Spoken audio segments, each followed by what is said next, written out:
কর্মফল কি? কেন কর্মফল আমাদের ভোগ করতে হবে?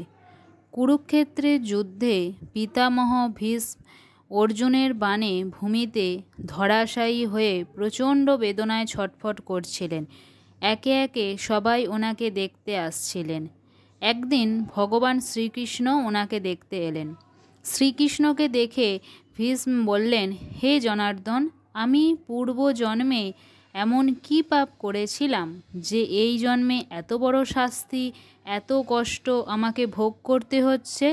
ভগবান বললেন, আপনি তো নিজেই পূর্বজন্মের কথা স্মরণ করতে পারেন। তাহলে আপনি নিজেই ভেবে দেখুন না, আপনি পূর্বজন্মে কি পাপ করেছিলেন? ভীষ্ম বললেন, আমি তো দেখতে দেখতে গত 100 জন্মের কর্ম দেখে ফেলেছি, কিন্তু এই 100 জন্মের মধ্যে আমি এমন কোনো কর্ম করিনি যেটাতে আমি এত বড় শাস্তি পেতে পারি। ভগবান বললেন, আপনি কৃপা করে এই 100 জন্মের ঠিক একটি জন্ম আগে দেখুন, উত্তর আপনি পেয়ে যাবেন। তখন পিতামহ ভীষ্ম চোখ বন্ধ করে ধ্যানপূর্বক দেখতে লাগলেন। ওই জন্মে তিনি একজন খুবই ধার্মিক রাজা ছিলেন। একদিন তিনি বিশাল সৈন্যদল নিয়ে কোথাও যাচ্ছিলেন। পথের মাঝে একটি সাপ এসে তাদের যাত্রায় বাধা হয়ে দাঁড়ায়। এক সৈনিক এসে বলল, মহারাজ, একটি সাপ রাস্তার মাঝে বসে আছে, কি করব?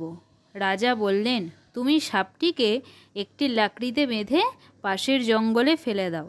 সৈনিক তাই করল, কিন্তু সাপটি জঙ্গলে একটি বিশাল কাঁটার ঝোপের মধ্যে আটকে গিয়ে প্রচণ্ড যন্ত্রণায় ছটফট করতে করতে অবশেষে 5 দিন পর মারা গেল।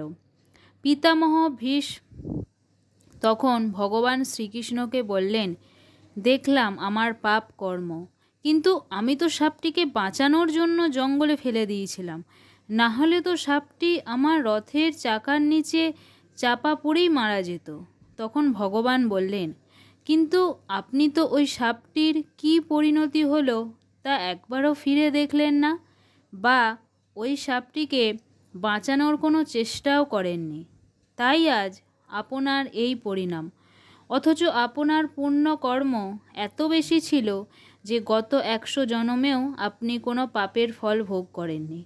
মানুষ জেনেই হোক বা না জেনেই হোক, যে কর্ম করছে তার ফল ভোগ অবশ্যই করতে হবে।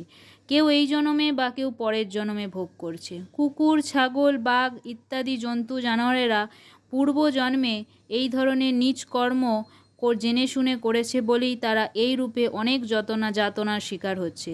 তাই আমাদের সাবধানেই প্রত্যেকটি কর্ম করা উচিত। হরে কৃষ্ণ।